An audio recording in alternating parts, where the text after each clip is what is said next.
पटना वाले खान सर का नाम तो आपने सुना ही होगा। वो हमेशा से सुर्खियों में रहे, लेकिन इस बार मामला थोड़ा गंभीर है।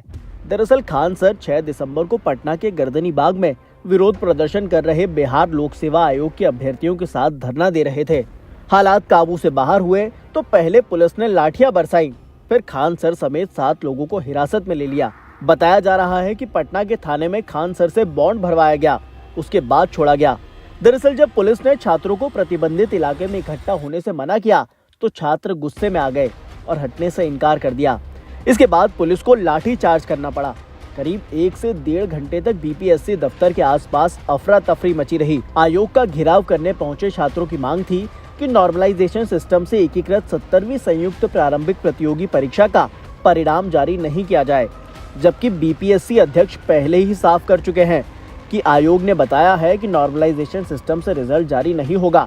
इसके बावजूद भी कुछ शरारती तत्व अपने फायदे के लिए छात्रों को नॉर्मलाइजेशन के विरोध में घेराव के लिए उकसा रहे हैं।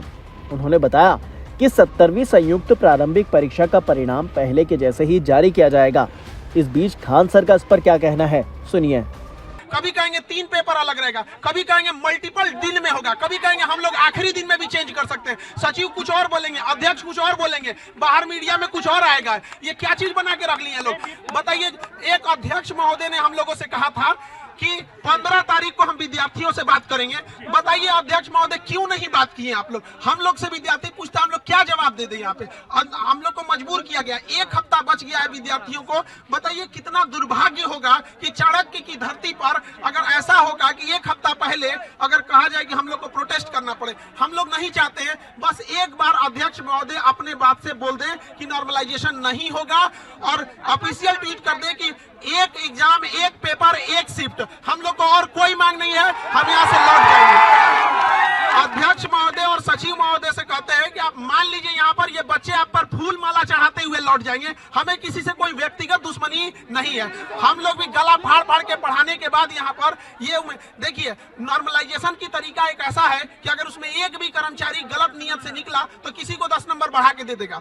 लेकिन क्या आप गारंटी ले सकते हैं कि किसी व्यवस्था चाहे जितनी भी अच्छी क्यों ना हो, उसको लागू करने वाला भी अच्छा होना चाहिए? यहाँ पर आप छोटे बच्चे के हाथ में हथियार नहीं दे सकते, भले हथियार कितना भी अच्छा हो यहाँ पर। इसलिए हम लोग कभी एक्सेप्ट नहीं करेंगे और जब तक हम लोग की मांग है, जब तक नॉर्मलाइजेशन खत्म नहीं होगा, हम यहाँ से नहीं हटेंगे।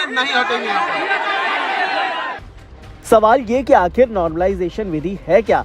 दरअसल एक ही परीक्षा जब कई प्रश्न पत्रों और पालियों में आयोजित की जाती है तो उसका परिणाम नॉर्मलाइजेशन विधि से तैयार किया जाता है।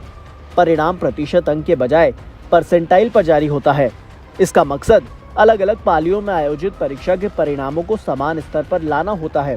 कारण ये है कि जब एक से ज्यादा पालियों में परीक्षा होती है तो हर पाली का प्रश्न पत्र थोड़ा अलग हो सकता है, जिसकी वजह से कुछ छात्रों को ज्यादा आसान या ज्यादा कठिन प्रश्नों का सामना करना पड़ता है। ये वैश्विक रूप से प्रमाणित विधि है। फिलहाल देश में JEE Mains, CUET, UGC NET, SSC और आरआरबी का परिणाम नॉर्मलाइजेशन विधि से ही जारी होता है। अभ्यर्थियों की गिनती ज्यादा होने की स्थिति में एक से ज्यादा पाली और तारीख में परीक्षा आयोजित कराना परीक्षा एजेंसियों की मजबूरी है और जब एक से ज्यादा प्रश्न पत्र से परीक्षा होगी तो परिणाम के लिए नॉर्मलाइजेशन विधि को ही अपनाया जाता है।